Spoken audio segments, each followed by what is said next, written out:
Welcome to livingpianos.com. Robert Estrin here to talk about used versus new pianos. There's so much to think about with this subject. It's really quite vast. So what is it about new pianos versus used? Well, one idea is that, if you can buy something used, you're going to save a lot of money because like a car being driven off the showroom parking lot is going to lose a lot of value initially. Well, there's some truth to that with pianos as well. But there's a comfort level of buying something brand new. You know that everything nothing's worn out.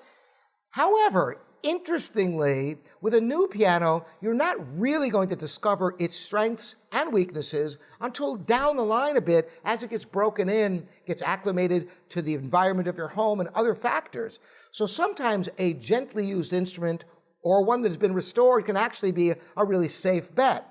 Now, it gets a bit complicated because the other question is, what are pianos that are being produced today like compared to pianos that were produced decades ago? And of course, the American piano industry was in its heyday 100 years ago, producing vast numbers of pianos, whereas today it's only a little over 1,000 pianos produced a year in this country.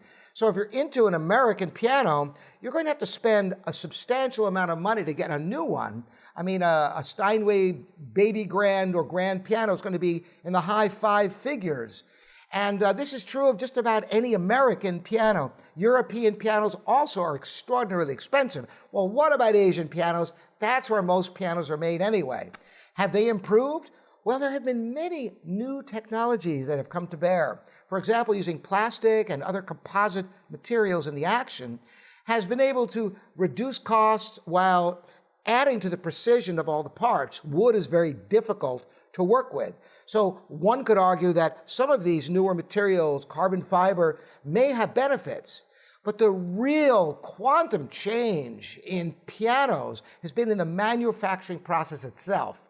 Because pianos used to be made, really in the old world way by hand, so many things done just with a team of skilled technicians. Well, all pianos require a lot of handwork even today in the most mechanized factories. However, there are many parts of the piano that can be machined with precision, with robotics, bringing the cost down and the precision up. So there are actually, in the very, very lowest price range, I would say that cheap pianos today are better than cheap pianos were decades ago.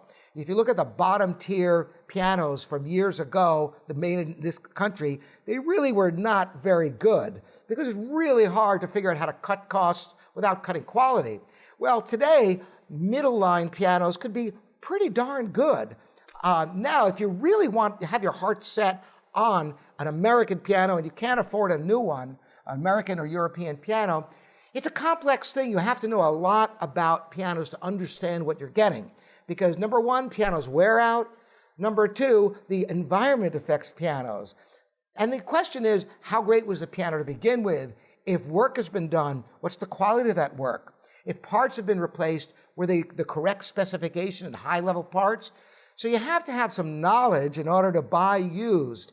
But if you are knowledgeable enough, you can actually get phenomenal value in the used market. But you must have somebody you can trust, a friend who is an expert at pianos, perhaps a technician, someone who can help you and to guide you, so you don't end up getting a piano that looks fine, sounds fine, and then you find out there's a crack in the soundboard that you had no idea about, and as soon as the weather changed, everything buzzed, and you find out the only way to fix it is rebuilding the piano for, tens of thousands of dollars. That's what you want to avoid. But if you can find somebody you can trust, a used piano can be a great resource for you.